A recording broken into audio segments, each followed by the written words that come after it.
This is another interview. I'm B&SUN, Jacksonville, Florida.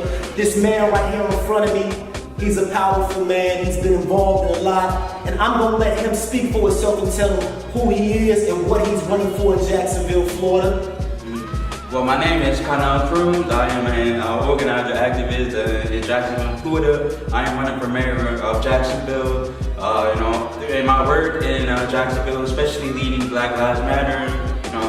This was prior to Trump. Prior to Obama being involved in the movement. There are so many issues that are continuing happening, and issues that we've actually seen already addressed in other major cities, which is why I feel it's very important that we have real progressives and real people who have actually done real work in the streets actually running for office now. There's so many great candidates for city council, and we also have some exceptional candidates for office of mayor. So.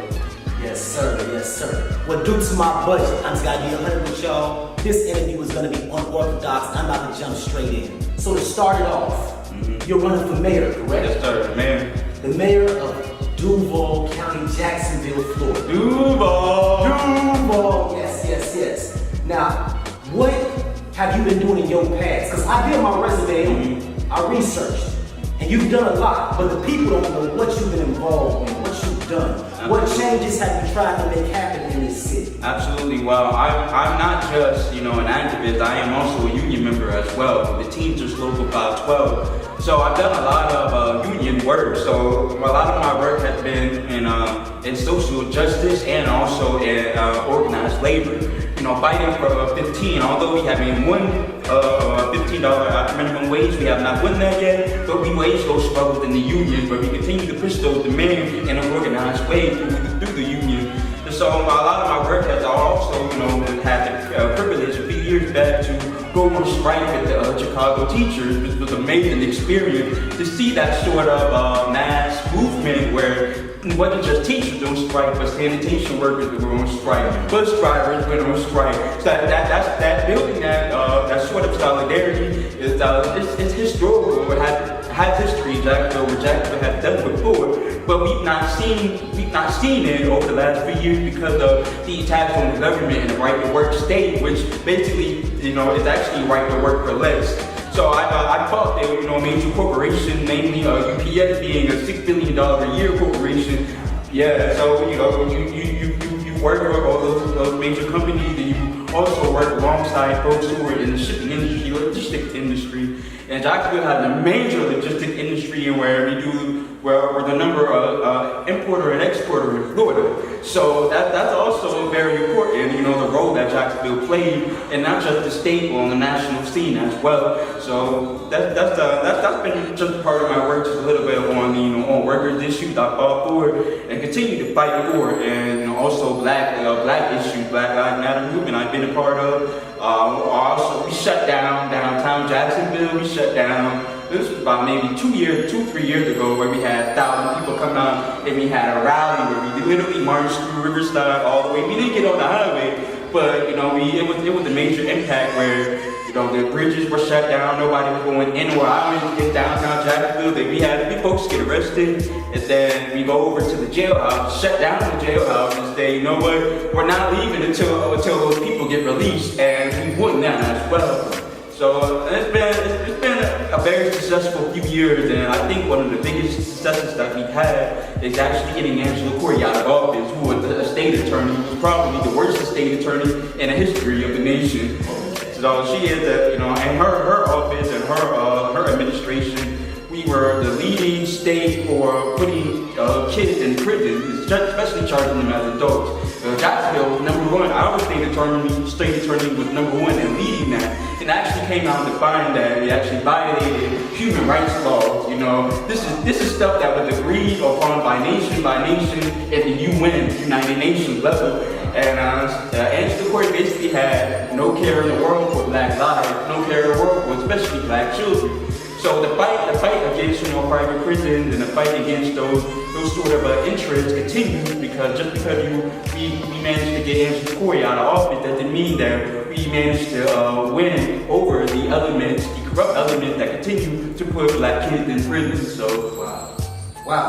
There's a lot. There's a lot. Wow. Wow. Now that's a resume. Yes, that is a resume. So with that being said, and with the current position with Mayor Curry, from your political point of view, have you been satisfied with what he's been doing for the city of Jacksonville? Absolutely not. Absolutely not.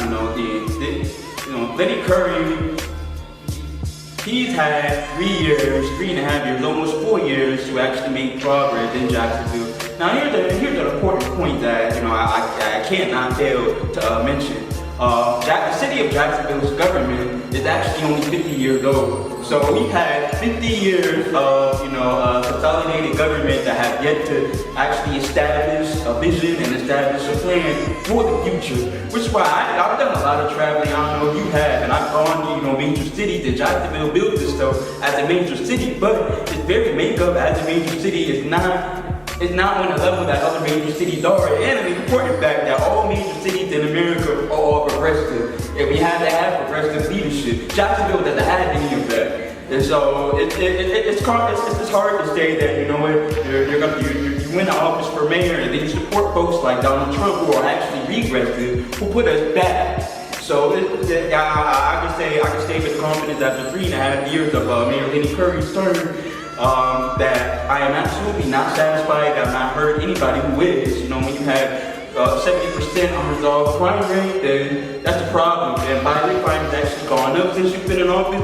That's a problem. And then you give more money to fund JSO, and you not just fund JSO, but also put more cops on the streets and black communities, and black people are getting beaten, shot, and killed by police officers who are not held accountable to any standards whatsoever.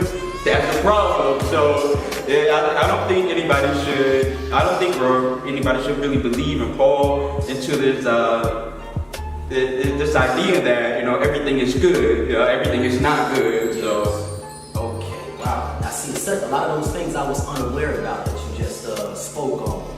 Absolutely, yeah, absolutely. So it's very important that we continue to educate voters, to continue to push the issues, because at the end of the day, these are working class issues that I'm talking about. These are issues that affect whether you're white or black. When a white man on the south side who is mentally ill gets shot by the police, that's also an issue for black people as well. So it's very important to my message over the years. It's always been solidarity and building bridges and not burning those bridges.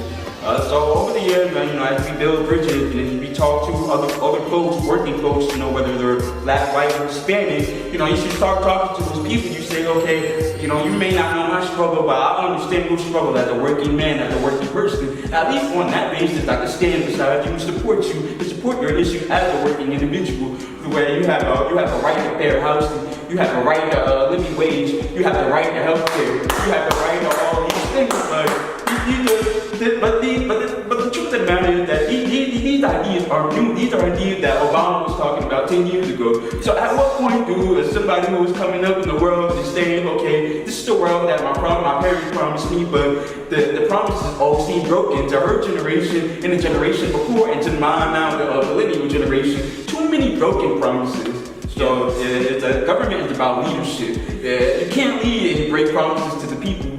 Yes. So with that being said, and for me taking this all in, it's so much, man. That's a lot of, wow. That's all I can say about this interview. What are your plans that you want to target in specifically for the city of Jacksonville, Florida, when you become mayor of Duval County, Jacksonville, yes, sir. Florida? My plans, first of all, is I'm really focused on, city council races, because the truth of the matter is, and I tell all the city council candidates that I talk to, the truth of the matter is, regardless of if I win, or regardless of all that stuff, we don't have the votes on city council to move a progressive agenda, then it doesn't even matter. Because what I'm not going to do is do the Lenny Curry playbook, which is to bully members into voting my way for my agenda. Now, if you can't get on board with the agenda, I'm actually going to go to the voters in your district and talk to those voters. I rest assured that those voters will support my agenda, and you will be out of office. So I believe that it's my agenda again to raise wages, to give people fair housing, to actually tap these corporations on their property. So much of this has sworn what happens in November for the governor's race. I have not endorsed anybody in the governor's race, but I can't stress enough that it is important for people to get out and vote for the issues like Amendment 4 and Amendment 2. Amendment 2 is actually an amendment that caps what cities can do, what cities can charge for property taxes on corporations. So, the state and the governor, the Republicans over 20 years have actually consolidated, power of the executive branch that takes away home rule from the city. And I applaud, folks like Andrew Gillum who have fought the NRA on a local level as mayor and argue for home rule. And that's the argument that Jacksonville City has to make, is home rule, that we should be able to dictate all these corporations that come to Jacksonville, take advantage of our people by paying them low wages and not giving them the standards that they deserve as working people to actually maintain a healthy lifestyle. Because Jacksonville has a lot of small business, but those small businesses are dependent on people actually being able to buy from those small businesses. See what I'm saying? So it's simple economics, it's common sense, but you have folks in office who don't care for those common sense because their donor class, their interests, the special interests, are supporting their campaigns and keep making sure that nothing changes in Jacksonville. But I think we had 50 years to set and establish a vision, and this is the time to start doing that. Yes. Wow. Well, with that being said, my last question, man. Can you tell the people your name again and what you're running for, dude? My name is Connell Crooms. I am running for mayor of Jacksonville, Florida. And I am the only progressive mayor, not progressive mayor, but I am the only progressive candidate in this mayor's race. And I look forward to getting to work for the people in 2019. I've been an organizer for a long time. I've never lost a campaign. So I'm very reassured that as long as we have the people on our side, that we can do nothing but win in March 19, 2019. Vote. Yes. Man, we definitely gotta have you back here, bro. That was so much information, man. Wow. Yeah, there's a lot of information. Before I forget, when you get in this political position, would that change history as far as with your age? And it will, but it's not about making history. I'm in a room surrounded by folks who have done revolutionary things, and I think it's a matter of continuing, that revolutionary act, continuing to build history. There's nothing that I'm doing that is new. I'm just building off of the works that people have already done. So that's kind of what I like to tell folks. It's a historical thing that will happen March 19th. It will be history, yes, but making history isn't the point, but improving people's lives. Because what I'm not going to be a mayor who, after his term ended, finds himself sitting on city council like some current mayor does. It's about building leadership, cultivating leadership, and continuing the work. So that's where I'm at. So you are for the people. I run for the people. I am for the people. You live for the people, die for the people, fight for the people. So Yes. Man, it was a pleasure having this brother here on B&SUN. I'm gonna let him say this again for Duval County. What are you running for again, brother? Mayor of Jacksonville, Florida. Vote March 19, 2019. Get out the vote. Progress moving forward. Yes, sir. We thank you very much. I appreciate it.